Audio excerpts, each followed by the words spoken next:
నమస్తే అండి. నా పేరు శ్రీనివాసులు పాలెపు. నేను వీరబ్రహ్మేంద్ర స్వామి ప్రచార పరిషత్ అనే దానికి వ్యవస్థాపకునిగా ఉన్నాను. మనం క్లుప్తంగా వీరబ్రహ్మేంద్ర స్వామి వారి ఆరాధన సందర్భంగా మఠంలో మఠాధిపతి గారు స్వర్గస్థులైన తర్వాత జరిగిన పరిణామాలను, కోర్టు కేసుల గురించి, ముఖ్యంగా ఫిట్ పర్సన్ గురించి తెలుసుకుందామండి. ఇది ధార్మిక పరిషత్ వాళ్ళు స్వామివారు స్వర్గస్థులైన తర్వాత ఏర్పాటు చేసినటువంటి ఫైల్ అండి ఇది. ఈ ఫైల్లో మనం వెరీ క్లియర్గా మనం చూస్తే ఈ సబ్జెక్ట్ లైన్లో వెరీ క్లియర్గా ఉంది. AC Kadapa requested to appoint departmental officer until the mathadhipati vacancy is filled అని చెప్పాడండి. ఇక్కడ మీరు వెరీ క్లియర్గా ఇక్కడ ఉంది చూడండి. ఏసీ కడప మఠాధిపతి గారిని వేకెన్సీ ఫిల్ అయ్యేంత వరకు ఒక డిపార్ట్మెంటల్ ఆఫీసర్ నియామకం చేయమని ఒక రిప్రజెంటేషన్ ఇచ్చారండి. అదే దాంట్లో another representation received from wife of mathadhipati to nominate her son as mathadhipati అని ఉందండి. ఇది అంటే వీలునామా పంపించి ఒక రిప్రజెంటేషన్ ఇచ్చి నామినేషన్ చేస్తున్నారు మా గోవిందస్వామిని. సో గోవిందస్వామిని మఠాధిపతిగా నియామకం చేయమని చెప్పారండి. సో అదే ఫైల్లో 7వ పారాగ్రాఫ్లో చూస్తే మనకిది అంతకుముందు గతంలో శంకర బాలాజీ గారిని 2016లో కమిషనర్ గారు ఒక మెమో తోటి నియామకం చేశారండి. మఠంలో అడ్మినిస్ట్రేషన్ ఆఫీసర్గా నియామకం చేశారు. అంటే అది మోరార్లెస్ అది ఇలానే ఫిట్ పర్సన్గా చేసినటువంటి నియామకం మాదిరే నియామకం అండి. సో దాని మీద ఏంటంటే మఠాధిపతి గారు 2016లో హైకోర్టులో ఛాలెంజ్ చేశారండి. ఇది 2016 మీరు చూస్తే అర్థమవుతుంది. ఈ పిటిషన్లో ఏం చేశారంటే ఆ ఆర్డర్ని సస్పెండ్ చేశారు. There shall be an interim suspension as prayed for. ఇక్కడ మీరు వెరీ క్లియర్గా ఇది చూడొచ్చండి. There shall be an interim suspension as prayed for. So Shankar Balaji గారిని ఆ రోజు ఈ ఫిట్ పర్సన్గా లేకపోతే అడ్మినిస్ట్రేటివ్ ఆఫీసర్గా చేసిన నియామకాన్ని హైకోర్టు రద్దు చేసిందండి. అదే నెక్స్ట్ పారాగ్రాఫ్లో ధార్మిక పరిషత్ వాళ్ళ యొక్క ఫైల్లోనే ఇది మెన్షన్ చేశారండి. ఇట్ ఈస్ సబ్మిటెడ్ దట్ అంటే ఇదేంటంటే హానరబుల్ హైకోర్టులో నిర్ణయం ప్రకారము the appointment of departmental officer to the subject మట్ ఈజ్ నాట్ ఫీజబుల్. అంటే డిపార్ట్మెంట్ ఆఫీసర్ని ఈ మఠంలో నియామకం చేయడానికి లేదు అనేది ఈ యొక్క పారాగ్రాఫ్ సారాంశం అండి. ఆ తరువాత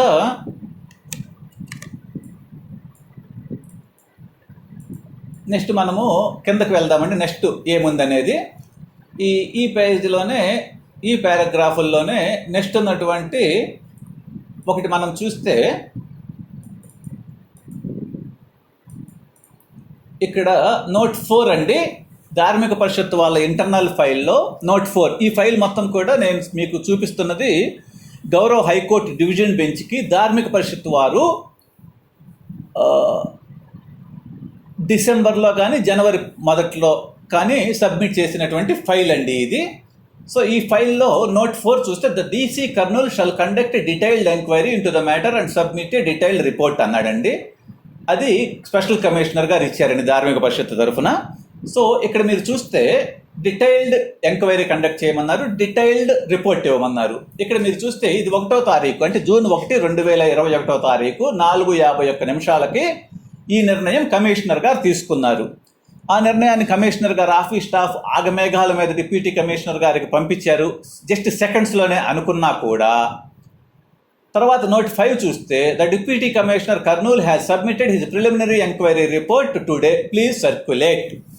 సో వెరీ క్లియర్గా డిపార్ట్మెంట్ వారు ఇచ్చినటువంటి కమిషనర్ ఉత్తర్వులను తీసుకొని డిప్యూటీ కమిషనర్ గారు కర్నూలు నుంచి వీరబ్రహ్మేంద్ర స్వామి వారి మఠంకు వచ్చేసి రిపోర్ట్ సబ్మిట్ చేశారు. ఆయన డీటెయిల్డ్ రిపోర్ట్ అడగగా ఈయన ప్రిలిమినరీ రిపోర్ట్ పంపించారు, ప్రాథమిక రిపోర్ట్ పంపించారు. అది ఎంత టయానికి పంపించారంటే మీరు చూస్తే ఇక్కడ ఈ రెడ్గా ఉన్నటువంటి ఈ బాక్స్లో 6:17 పంపించారు. అంటే 4:51 డీటెయిల్డ్ ఎంక్వైరీ చేసి డీటెయిల్డ్ రిపోర్ట్ ఇవ్వమని అడగగా 6:17 అంటే 1:26 కర్నూలు నుంచి 200 కిలోమీటర్లకు పైగా ఉన్నటువంటి మఠానికి వచ్చి ఇక్కడ విచారణ జరిపి డైరెక్ట్గా ఒక రిపోర్ట్ ఇచ్చేశారు 1:26 అది కూడా ఆ రిపోర్ట్ డిపార్ట్మెంట్లో వీలునామా గురించి ఎంక్వైరీ చేయమని చెప్పారు. వీలునామా గురించి ఎంక్వైరీ చేయాలంటే ఎవరిని చేయాలండి? వీలునామా రాసినటువంటి లాయర్ గారిని పిలిచి మాట్లాడాలా. ఆ లాయర్ గారిని అడగాలి, ఏమండి ఈ వీలునామా కరెక్టేనా లేదా అని. అలానే వీలునామాలో ఉన్నటువంటి సాక్షుల్ని అడగాలి. అలాంటిది ఏదైనా జరిగిందా అనేది నాకైతే తెలీదు. ఈ ఫైల్లో ఉన్నటువంటి రిపోర్ట్లు అయితే లేదండి. అలాంటిది ఎవరిని కూడా అక్కడ విచారణ చేసినట్టుగా లాయర్ని కానీ సాక్షులను కానీ విచారణ చేసినట్లుగా లేదండి. తర్వాత ఈ రిపోర్ట్ని అంటే ఈ 1:26 కర్నూలు నుంచి కడప నుంచి మఠంకి ఇట్లా వచ్చి కడప జిల్లాలో ఉన్నటువంటి మఠంకి వచ్చి 1:26 డీటెయిల్డ్ రిపోర్ట్ అడగ్గా ఇచ్చినటువంటి ప్రాథమిక రిపోర్టు అని చెప్పారండి. అక్కడ ఆ రిపోర్ట్ని బేస్ చేసుకొని ఇక్కడ ఒక తాత్కాలిక ఇక్కడ ధార్మిక పరిషత్తు ఒక డిపార్ట్మెంటల్ పర్సన్ని పెట్టమని డిప్యూటీ కమిషనర్ గారు చెప్పారండి. ఇక్కడ చూస్తే మీరు ఇక్కడ డేట్ చూస్తే ఈ రెడ్ బాక్స్లో 27/5/2021 ఉంటుంది. The deputy commissioner endowments Kurnool who visited the subject మట్ ఆన్ 27/5/2021 అండి. అంటే దీని అర్థం ఏంటండి? 27/5 మే 27వ తారీఖు విజిట్ చేశాడు కర్నూలు మఠంని. విజిట్ చేసి డీటెయిల్డ్ రిపోర్ట్ పంపించేశాడండి. సో డీటెయిల్డ్ రిపోర్ట్ పంపించేయగా ఇక్కడేం చేశారండి? 27వ తారీఖు డీటెయిల్డ్ రిపోర్ట్ పంపించగా మళ్ళీ 1వ తారీఖు వెళ్ళమని అనడం ఏంటి కమిషనర్ గారు? డిప్యూటీ కమిషనర్ ఆర్డర్లు ఇవ్వడం ఏంటి? ఒకవేళ డిప్యూటీ కమిషనర్ 1వ తారీఖు ఆర్డర్లు ఇస్తే కమిషనర్ గారు డిప్యూటీ కమిషనర్ గారు 27వ తారీఖు రావడం ఏంటి? ఇది ఒక big question and big puzzle అండి. అసలు ఎవరికి కూడా సాధ్యపడదు. అంటే 1వ తారీఖు ఆర్డర్లు ఇస్తాడు అని ముందే డిప్యూటీ కమిషనర్ గారు వెళ్ళి వచ్చారా, లేకపోతే ఇది డిప్యూటీ కమిషనర్ గారు ప్రైవేట్గా వచ్చారా అనేది వారికి మాత్రమే తెలిసినటువంటి విషయము. సో అలానే ఇక్కడేం చేశారు? వెరీ క్లియర్గా 27వ తారీఖు డిప్యూటీ కమిషనర్ ఏం చేశారు? మళ్ళీ ఆయన కూడా ఒక రిపోర్ట్ ఇచ్చిన రిపోర్ట్లో అయితే ఆయన ఏంటంటే ఆయన డీటెయిల్డ్ రిపోర్ట్ ఇచ్చాడు. మరి డీటెయిల్డ్ రిపోర్ట్ ఏమైందో? 27వ తారీఖు డీటెయిల్డ్ రిపోర్ట్ ఇవ్వగా 1వ తారీఖు మళ్ళీ ప్రాథమిక రిపోర్ట్ ప్రిలిమినరీ రిపోర్ట్ ఇవ్వడం ఏంటనేది అది వారికే తెలియాలి. తర్వాత ఇక్కడ ఏం చేశారంటే డిప్యూటీ కమిషనర్ గారు a departmental person as fit person to look after the management temporary till a permanent mathadhipati is appointed అని అన్నాడండి. For better administration of the mutt అన్నాడు అని ఇక్కడ సెక్షన్ 52 మెన్షన్ చేశాడు. అంటే సెక్షన్ 52 ఆఫ్ యాక్ట్ ప్రకారము నియామకం చేయవచ్చు అని డిప్యూటీ కమిషనర్ గారు చెప్పారండి. చెప్తే ఈ అపాయింట్మెంట్ని అలా ఫిట్ పర్సన్గా నియామకం చేసినటువంటి అపాయింట్మెంట్ని గురుపత్ని గారు హైకోర్టులో ఛాలెంజ్ చేశారండి. హైకోర్టులో ఛాలెంజ్ చేయగా ఇది హైకోర్టు యొక్క ఈ 32 అనే అంకె ఉన్నది ఈ ఎల్లోలో హైలైట్ చేసింది హైకోర్టు యొక్క తీర్పు అండి. ఈ తీర్పులో ఏం చేశారంటే ఆ ఆర్డర్ని పక్కన పెట్టేశారు. అంటే సస్పెండ్ చేశారని అనుకోవచ్చు మనము. చేసి గురుపత్ని గారు ఏమన్నారంటే ఇక్కడ మఠంలో ఆల్రెడీ మఠాధిపతి గారు గోవిందస్వామిని మఠాధిపతిగా నియామకం చేసి ఉన్నారు. అవన్నీ కూడా ఆల్రెడీ ధార్మిక పరిషత్తుకి పంపించి ఉన్నాము. అలానే దాంట్లో తాత్కాలిక మఠాధిపతిగా కూడా ఉన్నది. అందుకని గోవిందస్వామిని మఠాధిపతిగా నియామకం చేయమని కోరారు గురుపత్ని గారు. సో ఆ ఆర్డర్ని ఫిట్ పర్సన్గా ఇచ్చినటువంటి ఆర్డర్ని సెటిసైడ్ చేశారు. ధార్మిక పరిషత్తుని యాక్ట్ ప్రకారము చట్టము ప్రకారము నిర్ణయం తీసుకోమని చెప్పారు. ఇక్కడ ఏంటంటే ఒక చిన్న ట్విస్ట్ ఒకటి ఉందండి. ఈ ధార్మిక పరిషత్తు ఇచ్చినటువంటి ఆర్డర్ని సస్పెండ్ చేసే క్రమంలో కేవలము టెక్నికల్ గ్రౌండ్స్ను బేస్ చేసుకొని సస్పెండ్ చేశారు. కానీ అసలు సెక్షన్ 52 ప్రకారం ధార్మిక పరిషత్తుకి అథారిటీ ఉందా లేదా అనేది పూర్తిగా కూలంకుషంగా జడ్జి గారు పరిశీలన చేసినట్లుగా లేదని నాకు తోస్తున్నది. అలానే గురుపత్ని గారి లాయర్స్ కూడా అది అంత క్లియర్గా మెన్షన్ చేసినట్లుగా లేదని నాకు అనిపిస్తున్నది. ఇంక తర్వాత దీని మీద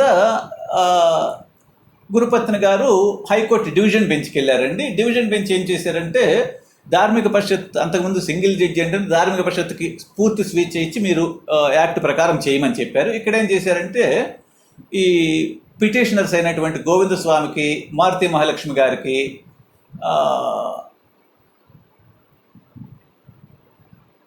ఏం చేస్తున్నారు? ప్రొవైడింగ్ లిబర్టీ అన్నాడు. అంటే మళ్ళా స్వేచ్ఛ ఇస్తున్నారు. దేనికి? Put forth their claims. అంటే ధార్మిక పరిషత్తుకి మీ క్లైమ్స్ ఏమేమి ఉన్నాయో అవన్నీ ఇవ్వండి. ధార్మిక పరిషత్తు ఒక 2 నెలల్లో అన్ని పరిశీలించి చట్ట ప్రకారము అప్రాపరియేట్ రెజల్యూషన్స్ అంటే రెజల్యూషన్స్ చేయమన్నారు. దీన్ని చూసుకొని with the provisions of the act and rules.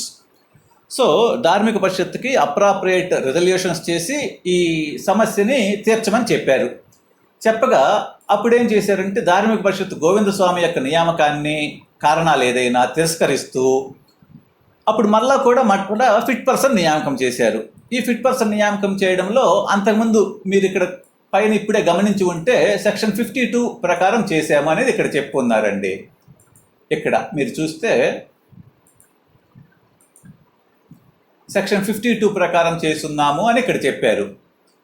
So ఇక్కడేం చేశారు, మరలా కిందకు వచ్చేటప్పటికి నెక్స్ట్ అంటే 2021 నవంబర్లో ఇచ్చిన ఆర్డర్లో there is nobody to disburse salaries, there are dues accumulated for payments of electricity and పూజా ద్రవ్యమ్స్, అంటే కరెంటు బిల్లులు కట్టడానికి, పూజా ద్రవ్యములు ఇవ్వడానికి, శాలరీస్ ఇవ్వడానికి ఎవరూ లేరు కాబట్టి నియామకం చేశారండి. ఇది ఒక ఊహాజనితమైనటువంటి ప్రశ్న అండి.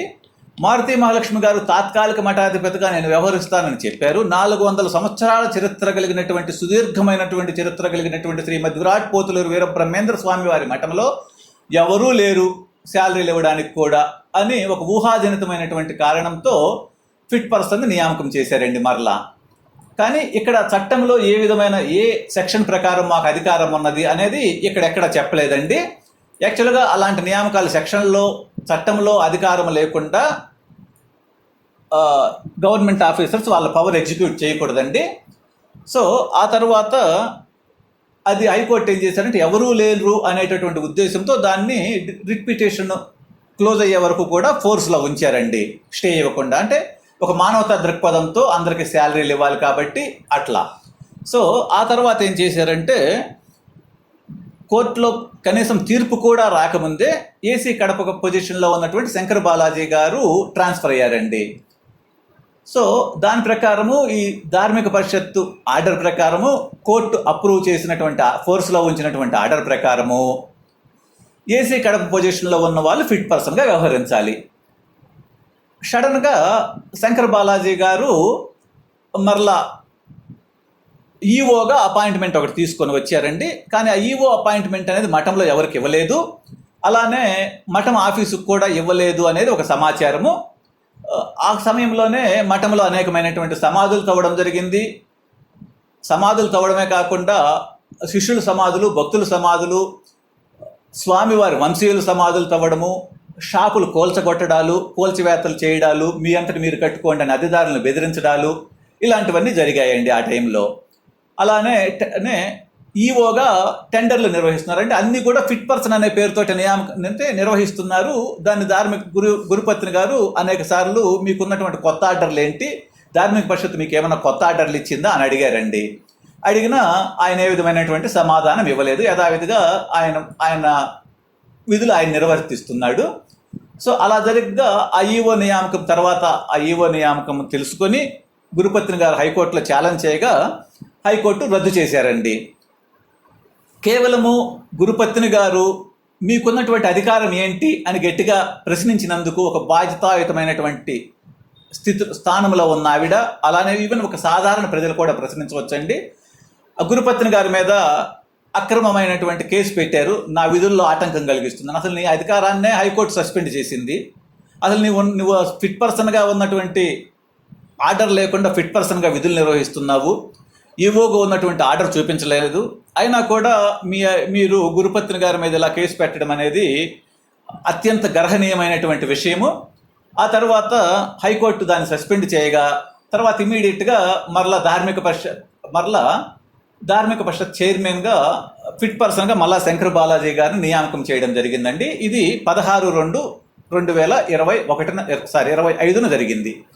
సో ఈ నియామకంలో మళ్ళీ వెరీ క్లియర్గా అంతకుముందు ఎవరూ లేకపోవడం వల్ల ఫిట్ పర్సన్గా పెడుతున్నాము అన్న వాళ్ళు ఇక్కడ వెరీ క్లియర్గా Shankar Balaji executive officer grade 1 is here by appointed as fit person అని మళ్ళీ వెరీ క్లియర్గా మెన్షన్ చేస్తూ మళ్ళీ ఇక్కడ సెక్షన్ 52ని మెన్షన్ చేశారండి. ఇక్కడ మీరు క్లియర్గా చూస్తే ఇక్కడ ఈ రెడ్ బాక్స్లో ఈ పోర్షన్లో అండర్ సెక్షన్ 52 మెన్షన్ చేశారండి. సో ఇది సెక్షన్ 52 అనేది అసలు ఫిట్ పర్సన్ నియామకం చేయడానికి ఉపయోగించుకోవాల్సిన సెక్షన్ కాదండి. ఇది మన స్వర్గీయ ఎన్టీ రామారావు గారు మఠాలలో మంచి అడ్మినిస్ట్రేషన్ కోసం ఏర్పాటు చేసినటువంటి ఈ చట్టం అండి. ఈ చట్టము గతంలో అనేకమైనటువంటి అధికారులు దుర్వినియోగం చేస్తూ ఉన్నారు. ఇలా దుర్వినియోగం చేయడం వలన ప్రభుత్వ పెద్దలకి మంత్రులకు కూడా చెడ్డ పేరు రావడానికి అవకాశం ఉంటుంది. వీళ్ళు హిందూ మత సంస్థల మీద పెత్తనం చేయడానికి ప్రయత్నం చేస్తున్నారు, హిందూ మత సంస్థల్లో సాంప్రదాయాలు ఆచారాలకు భంగం కలిగిస్తున్నారు అనేటటువంటిది ఈ అధికారులు చేసేటటువంటి తప్పిదాల వలన ప్రభుత్వాలకి చెడ్డ పేర్లు వస్తానికి అవకాశం ఉంటుందండి. అలానే ఇప్పటి వరకు నేను చెప్పాను, సెక్షన్ 52 అనేది టెంపరరీ మఠాధిపతి నియామకం చేయడానికి కాదండి, టెంపరరీ మఠాధిపతి నియామకం చేయడానికే కానీ ఫిట్ పర్సన్ నియామకం చేయడానికి కాదండి అని. సో మనం అసలు సెక్షన్ 52 అంటే ఏంటి, ఆ 52 ప్రకారం ఎక్కడన్నా మన రాష్ట్రంలో టెంపరరీ మఠాధిపతులుగా చేశారా అనేది మనం చూద్దామండి ఇప్పుడు. సో ఇది ఈ తోటి హైలైట్ చేసిన పోర్షన్ అంతా కూడా సెక్షన్ 52 గురించి సుప్రీంకోర్టు ఇచ్చినటువంటి జడ్జిమెంట్ అండి. ఇది లక్ష్మణ యతీంద్రులు అనేటటువంటి ఒక కేసులో సుప్రీంకోర్టు ఇచ్చినటువంటి జడ్జిమెంట్ అండి. ఆ జడ్జిమెంట్లో సుప్రీంకోర్టు ఈ సెక్షన్ 52కి చెప్పిన అర్థం అండి. సుప్రీంకోర్టులో జస్టిస్ రామస్వామి గారు ఈ బెంచ్లో ఈ తీర్పు రాశారండి. ఇక్కడ సెక్షన్ 52 ఇక్కడ వరకు ఏంటంటే అసలు సెక్షన్ 52 అనేది ఎప్పుడు వస్తుంది అంటే ఇది మీరు డైరెక్ట్గా చూస్తే section 52 operates for filling of temporary vacancies in the office of the mathadhipati అనేది వెరీ క్లియర్గా మొట్టమొదటి సెంటెన్సే ఉందండి ఇక్కడ ఈ sentence. So it's operates only for filling of the temporary vacancies in the office of the mathadhipati. అంటే మఠాధిపతి ఆఫీసులో మఠాధిపతి ఉంటారు. సో అక్కడ టెంపరరీగా అంటే ఇప్పుడు మనకి ఎక్కడన్నా ప్రిన్సిపాల్ లేనప్పుడు ఇన్ఛార్జ్ ప్రిన్సిపాల్గా, హెడ్ మాస్టర్ లేనప్పుడు ఇన్ఛార్జ్ హెడ్ మాస్టర్గా నియామకం చేసినట్టు చేయాలి అనేది ఈ సెక్షన్ యొక్క ప్రధానమైనటువంటి సారాంశము. సో ఇలా ఏ పద్ధతుల్లో చేయవచ్చు అనేది ఇక్కడ 1, 2, 3 చెప్పారన్నమాట. అంటే ఏ పద్ధతుల్లో అంటే ఏదైనా డిస్ప్యూట్స్ ఉన్నప్పుడు, లేకపోతే మఠాధిపతి గారు ఏదైనా సస్పెండ్ చేసినప్పుడు మఠాధిపతి గారిని అట్లా చేయొచ్చు, తాత్కాలిక మఠాధిపతి అనేది చెప్పారండి. తర్వాత ఇక్కడ ఏం చేశారు, on the existence of any of 3 grounds అంటే ఆ పైన ఏదైతే చెప్పున్నారో ఆ 3 వాటి ప్రకారము ద కమిషనర్ అంటే ఇదివరకు కమిషనర్ ఇప్పుడు Dharmika Parishad if he satisfied after making enquiry in this behalf that arrangement for administration of the mutt of the specific endowment as the case may be is necessary and after satisfying himself as to such necessary makes such arrangement as he thinks fit. అంటే ఇక్కడ fit అన్నారని fit person నియామకం చేసేసేయమని శంకర్ బాలాజీ గారు deputy commissioner గారు చేసేసినట్టున్నారు. పై అధికారులు కూడా చూసుకోకుండా నియామకం చేసేసి ఉంటారు. చేసేసి ఉండి వీళ్ళు ప్రభుత్వానికి తీవ్రమైనటువంటి అప్రతిష్టని మూట కట్టేశారు వీళ్ళు. సో ఇక్కడ వెరీ క్లియర్గా మెన్షన్ చేశారండి. ఇక్కడ సబ్సెక్షన్ 2 అని ఇక్కడ మెన్షన్ చేసి ఉన్నారు చూడండి, నేను ఇక్కడ హైలైట్గా అండర్లైన్ చేస్తున్నాను. Subsection 2 enjoins that the commissioner in making interim arrangement for filling up temporary vacancy shall have due regard to the claims. అంటే ఎవరైనా ఆల్రెడీ మేము మఠాధిపతిగా టెంపరరీ మఠాధిపతిగా చేస్తామని ముందుకు వచ్చుంటే వారి క్లైమ్స్ని షల్ హ్యావ్ డ్యూ రిగార్డ్ వాటిని పరిశీలించాలి. ఇఫ్ ఎనీ ఏమైనా ఉంటే by the disciples of the మట్, డిసైపుల్స్ మతం యొక్క శిష్యుల నుంచి, మఠం సంబంధీకుల నుంచి, పూర్వపు మఠాధిపతి గారి యొక్క శిష్యుల నుంచి, మఠాధిపతిగా అవకాశం ఉన్న వారి నుంచి, ఇలాంటి వారు ఎవరి నుంచి అయినా వచ్చి ఉంటే వాటిని పరిశీలించి వాటిని ప్రకారం నిర్ణయం తీసుకోవాలి, వాళ్ళని అపాయింట్ చేయమని ఈ సెక్షన్ యొక్క ఉద్దేశం అండి. In other words the commissioner is enjoin to make arrangements అంటే దీని అర్థం ఏంటంటే కమిషనర్ ఇలా అరేంజ్మెంట్ చేయొచ్చు to fill up the temporary vacancy as interim measure అంటే ఒక తాత్కాలికమైనటువంటి మెజర్ తోటి చేయొచ్చు, ఇంటీరియం అరేంజ్మెంట్ అని అర్థం దీనిది. He shall endeavour to give due regard to the claims of any of the disciples. He shall endeavour, he shall అన్నాడంటే ఖచ్చితంగా క్లైమ్స్ని పరిగణనలోకి తీసుకోవాలి. Disciples of the mutt for the management of the mutt as temporary మఠాధిపతి అంటే ఈ సెక్షన్ 52 అనేది ఈ టెంపరరీ మఠాధిపతి అంటే ఇక్కడ గ్రీన్లో హైలైట్ చేసి ఇప్పుడు రెడ్ మార్క్ వేసాను చూడండి, ఆ సెక్షన్ అది వచ్చేసి టెంపరరీ మఠాధిపతి నియామకం చేయడానికి. ఇది మన సర్వోన్నత న్యాయస్థానమైనటువంటి సుప్రీంకోర్టు ఇచ్చిన జడ్జిమెంట్లో సెక్షన్ 52కి ఇచ్చినటువంటి అర్థం అండి ఇది. సో ఇది భారతదేశంలో ఉన్నటువంటి అన్ని మఠాలకి అంటే పర్టికులర్గా ఈ సెక్షన్ అప్లికబుల్ అయినటువంటి అన్ని మఠాలకు కూడా అప్లికబుల్ అవుతుంది. అంటే ఈ సెక్షన్ ప్రకారం కేవలము తాత్కాలిక మఠాధిపతిని మాత్రమే నియామకం చేయాలి. సరే అండి, నెక్స్ట్ ఇలా ఎక్కడన్నా తాత్కాలిక మఠాధిపతులను ఏర్పాటు చేశారా అనేది మనం చూద్దామండి. ఈ సెక్షన్ ప్రకారము ఇక్కడ మనం చూస్తే వెరీ క్లియర్గా ఇది ఒక మన హైకోర్టు జడ్జిమెంట్ అండి. 1996లో ఆంధ్రప్రదేశ్ హైకోర్టు ఉత్తమ్ దాస్ అనే ఆయన తిరుపతిలో ఉన్నటువంటి హథీరామ్జీ మఠానికి అప్పుడు మఠాధిపతిగా వ్యవహరిస్తున్నారు, అంటే తాత్కాలిక మఠాధిపతిగా అనుకోవచ్చు. సో ఇక్కడ అంటే ఈయన పిటిషనర్గా వేశారు ఆయన దానికి సంబంధించినటువంటి అతను అన్నమాట హథీరామ్జీ మఠంలో. ఇక్కడ దీంట్లో 5th పారాగ్రాఫ్లో, ఈ జడ్జిమెంట్లో 5th పారాగ్రాఫ్ ఇది ఎల్లోగా ఉన్నదండి. ఇక్కడ చూస్తే the 4th respondent was appointed as an interior mahant under section 52 of the act. మీరు పైన చూస్తే ఇందాక గతంలో పైన చూస్తుంటే ఎక్కడ కూడా ఏం మెన్షన్ చేస్తున్నారండి, ఫిట్ పర్సన్ నియామకం చేసాము సెక్షన్ 52 ప్రకారం అని ఇక్కడ మెన్షన్ చేస్తున్నారు. ఇది చూడండి, ఇక్కడ సెక్షన్ 52 ప్రకారం ఫిట్ పర్సన్ నియామకం చేశాము అని ఉంది. అలానే ఇంకా పైకి పోతే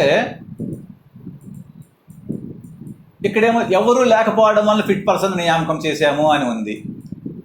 ఇక్కడ పైకి వెళ్తే మొట్టమొదటిసారి జూన్ 2021లో ఫిట్ పర్సన్ నియామకం చేసినప్పుడు సెక్షన్ 52 అన్నాడు.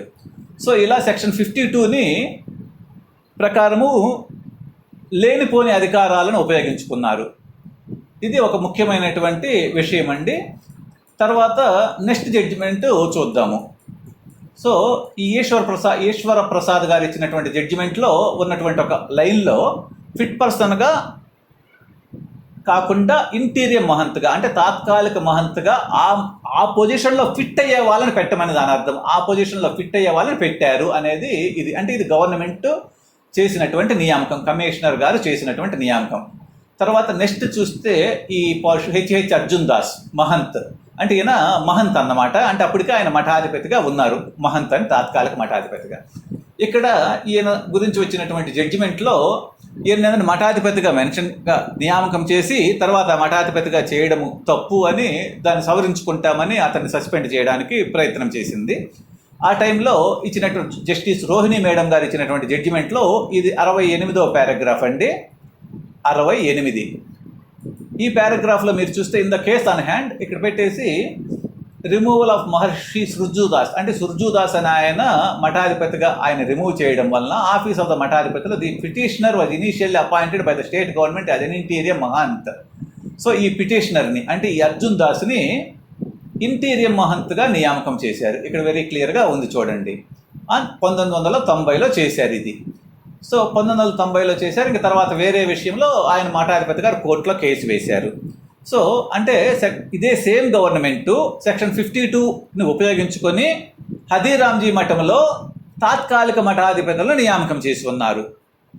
మరి మన మఠంకి వచ్చేసేటప్పటికి అలా తాత్కాలిక మఠాధిపతిని నియామకం చేయకుండా ఫిట్ పర్సన్ అనే పేరుతోటి డిపార్ట్మెంట్ వాళ్ళు పెత్తనం చేయడం ఏంటండి? అంటే వీరబ్రహ్మేంద్ర స్వామి మఠంలో ఎవరు కూడా తెలివిలేని వాళ్ళు ఉన్నారనా? ఎవరికి కూడా ఈ చట్టాలు తెలియవనా?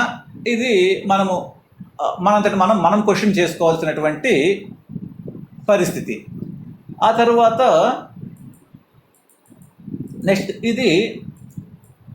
నెక్స్ట్ జడ్జిమెంట్ వచ్చేసి HH Jagadguru Chennabasava, commissioner of endowments. ఇది 1997లో ఇచ్చిన జడ్జిమెంట్ అండి. ఈ జడ్జిమెంట్లో కూడా వెరీ క్లియర్గా మెన్షన్ చేస్తున్నాడండి. దీంట్లో ఇది ఎస్ నాయక్ గారు, ఈయన ఒరిస్సా స్టేట్కి హైకోర్టుకి చీఫ్ జస్టిస్గా కూడా తదనంతరం పనిచేసి ఉన్నారు. ఈయన ఇచ్చిన జడ్జిమెంట్ అండి ఇది. దీంట్లో మనం వెరీ క్లియర్గా మీరు చూడొచ్చు, the commissioner of endowments acting on the said letter of the manager of the మట్ passed an order 28/2/28/12/1991 appointing the deputy commissioner endowments Kurnool to be in charge of the affairs of the mutt until further orders. అంటే మళ్ళీ ఇందాక ఇచ్చినటువంటి arrangements, ఇందాక మనము ఇప్పుడు ధార్మిక పరిషత్ order ఏదైతే కోర్టులో ఉందో దాంట్లో ఇచ్చినట్టుగా డిప్యూటీ కమిషనర్ని అపాయింట్ చేసాము అంటిల్ ఫర్దర్ ఆర్డర్స్, మళ్ళీ మేము ఆర్డర్స్ ఏదైనా చేసేంత వరకు ఇన్ఛార్జిగా మఠంలో ఇస్తున్నాము అని. ఇక్కడ ఏం చేశారు, the commissioner also directed that the మేనేజర్ని మన మఠంలో ఎట్లయితే అడిగారో మేనేజర్ నా రికార్డులు అన్నీ మాకు అప్పగించేసేయండి అని మేనేజర్ గారిని అడిగారండి. సో ఇక్కడ క్లియర్గా the validity of the said order of the commissioner of the endowments is called up in question WP number 2825/92. ఇది మీరు ఇక్కడ చూస్తే మీకు క్లియర్గా కనిపిస్తుంది. ఇది నేను ఎక్కడైతే అండర్లైన్ చేస్తున్నానో అది చూడండి. ఈ పిటిషన్ ద్వారా ఆ మఠంకి సంబంధికులు దాన్ని ఛాలెంజ్ చేశారు. ఛాలెంజ్ చేస్తే ద కోర్ట్ 27/2 1992లో, అంటే అదే సంవత్సరం, విత్ ఇన్ షార్ట్ స్పాన్లో suspend the order of the endowments commissioner గారు ఇచ్చినటువంటి నియామకాన్ని రద్దు చేశారు. సో ఇంక ఈ జడ్జిమెంట్లో అనేకమైనటువంటి ఆప్షన్ ఉన్నాయి అంశాలు, వాటన్నిటి గురించి మనకు అవసరం లేదండి. సో ఇప్పుడు మనం వెరీ క్లియర్గా చూస్తే వీరబ్రహ్మేంద్ర స్వామి వారి మఠంలోనేమో సెక్షన్ 52 ఏదైతే తాత్కాలిక మఠాధిపతి నియామకం చేయవలసిన ఆవశ్యకత ఉందో ఆ టైంలో ఆ సెక్షన్ని వాడుకొని తాత్కాలిక మఠాధిపతికి క్లెయిమ్ చేసిన, అంటే ఎవరైతే క్లెయిమ్ చేస్తారో వాళ్ళ నియామకం చేయమని ఉంది సెక్షన్. అయినా కూడా క్లెయిమ్ చేసి ముందుకు వచ్చినటువంటి గురుపత్నిని కనీసం పరిగణనలోకి తీసుకోకుండా 3 సార్లు ఫిట్ పర్సన్గా కేవలము డిపార్ట్మెంట్ ఆఫీసర్స్ని మాత్రమే నియామకం చేశారు. అదే వేరే హదీరాంజీ మఠంలో, జగద్గురు చెన్నకేశవ మఠంలో, అలానే అనేకమైనటువంటి మిగతా మఠాల్లో కూడా తాత్కాలిక మఠాధిపతులను నియామకం చేశారు. అలానే తిరుపతి దగ్గర ఉన్నటువంటి ఏర్పేడు దగ్గర వ్యాసాశ్రమంలో కూడా ఫిట్ పర్సన్ గారిని నియామకం చేసి ఉన్నారు. నియామకం చేసి ఉంటే దాన్ని డిసెంబర్ నెలలో 2024 డిసెంబర్ నెలలో జస్టిస్ మన్మథరావు గారు సెటిసైడ్ చేశారు ఆ ఆర్డర్లను కూడా. అలా ఈ ఆర్డర్ని కూడా మొన్న ధార్మిక పరిషత్ ఇచ్చినటువంటి ఆర్డర్ని కూడా గురుపత్ని గారు హైకోర్టులో సవాల్ చేశారు. మొన్న 2 రోజులు విచారణ జరిగింది. జస్టిస్ కిరణ్మయి మేడం గారి దగ్గర విచారణ జరిగింది. ఖచ్చితంగా ఇవన్నీ కూడా లాయర్లు మెన్షన్ చేసి ఉంటారు. ఈ జడ్జిమెంట్ల కాపీలు, సెక్షన్ 52 అర్థము. అలానే సెక్షన్ 52లో కూడా బెటర్ అడ్మినిస్ట్రేషన్ అనే పదం లేదండి. అసలు బెటర్ అడ్మినిస్ట్రేషన్ అనే పేరుతోటి మఠాలలో డిపార్ట్మెంటల్ ఆఫీసర్ల నియామకం చేయడానికి లేదండి. అది ఆర్టికల్ 26 and 25 ప్రకారము హిందూ మత సంస్థలైనటువంటి మఠాలు, పీఠాలు వీటికి ఇచ్చినటువంటి ఒక రాజ్యాంగబద్ధమైనటువంటి హక్కు అండి. అయినా కూడా ఈ కొందరు సరిగ్గా అయిన అవగాహన లేకుండా డిపార్ట్మెంట్లో పై అధికారుల్ని అలానే తప్పుదారి పట్టించి ఇలాంటి నియామకాలు చేయడం వల్ల మన ప్రభుత్వాలకి, అలానే మంత్రుల గారికి, వారందరికీ కూడా చెడ్డ పేరు వస్తుంది.